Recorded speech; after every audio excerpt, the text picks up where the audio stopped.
Hello you guys, welcome back to Marcela's Way. I hope you enjoyed those last two videos, Introduction to Sublimation and Sublimation Essentials. I hope that you got something from those videos. If you missed it, they will be right here. And today, as you saw from the title, we are going to be doing do's and don'ts of sublimation.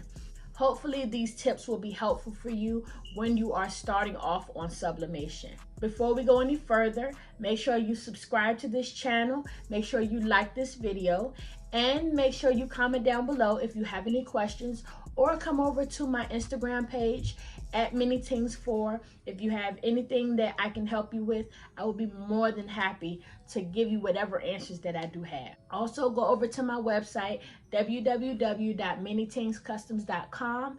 Without further ado, let's get to the video.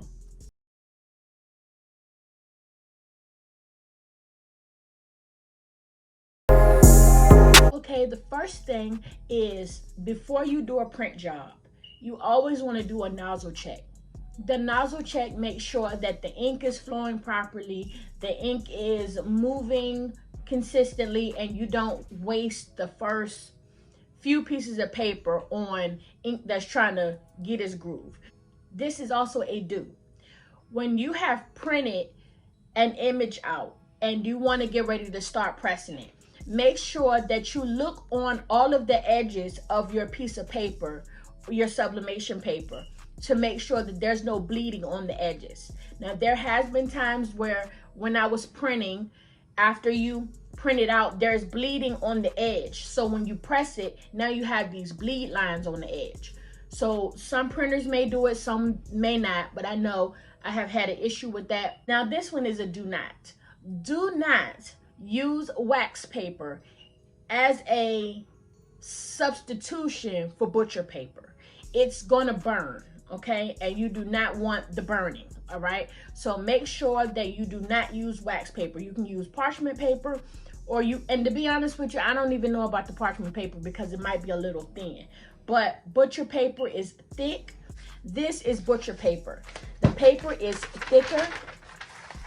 It's much thicker, so you might want to invest in getting you a roll of butcher paper if you're going to be sublimating. This one is a do.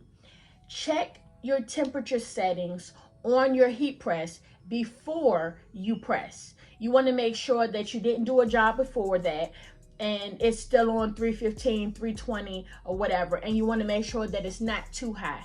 So make sure beforehand you go ahead and check your temperature settings to make sure everything is where it should be before you press. All this saves you time and money. It keeps you from having to do the shirt over, and it keeps you from wasting supplies. This one is a do not. Do not slide the image off of the shirt, okay? So what I mean by that is, when you have the image laying on the shirt, you want to pull the image off. You want to lift it off. You don't want to drag it off, because with it being that hot, the dye will also transfer as you pull it. Have the image lightly still on the shirt. If you do that, don't do that. Try to make sure that the image is flat down to the t-shirt, and when you lift it up, make sure that you pull it off as quick as possible so you don't have any extra residue when you pull back. This was also a do not. Do not use regular ink when sublimating. It's just not meant for it. It's not going to do the same thing. You have to use sublimation ink, and you want to make sure that the ink that you're using is in a printer only used for sublimation. Do not use printer paper, okay? It's not going to do the same thing. The dye is not going to stick to it. It's not going to be the same at all. You have to use sublimation paper. You have to use sublimation paper. You have to use sublimation ink, and you have to use a printer that's designated specifically for sublimation. This next one is also a do not. Do not press too long, okay? Now, the suggested time that you are supposed to sublimate is 45 seconds to 60 seconds. I have seen somewhere where it's a little longer than that, like 120 seconds. But if you press it, please do not walk away go change the baby, go change a load of clothes, and come back. You will burn your shirt. You don't want that. So make sure that you press it for the allotted amount of time, and make sure that you lift it in an appropriate amount of time so you don't damage the garment and you don't have to start all over. I mean, who wants to do that? Now, this last one, I mentioned it earlier, but I want to make sure that I reiterate.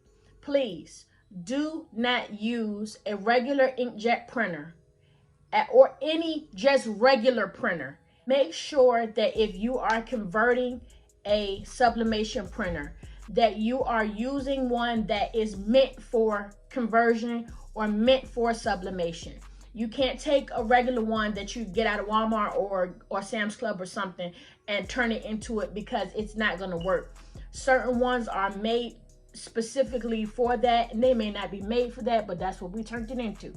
So make sure that you have a printer that is made for sublimation ink, and make sure that that's all you're using it for. You can't switch the cartridge out to print a piece of paper to send off to your boss and then turn around and use it to sublimate on. It just doesn't work that way. So I hope that all of these things that I have said have been helpful for you. Hopefully this saves you money and time, and you don't make a lot of mistakes and waste a lot of money. This is to help you to be able to avoid those mistakes, okay?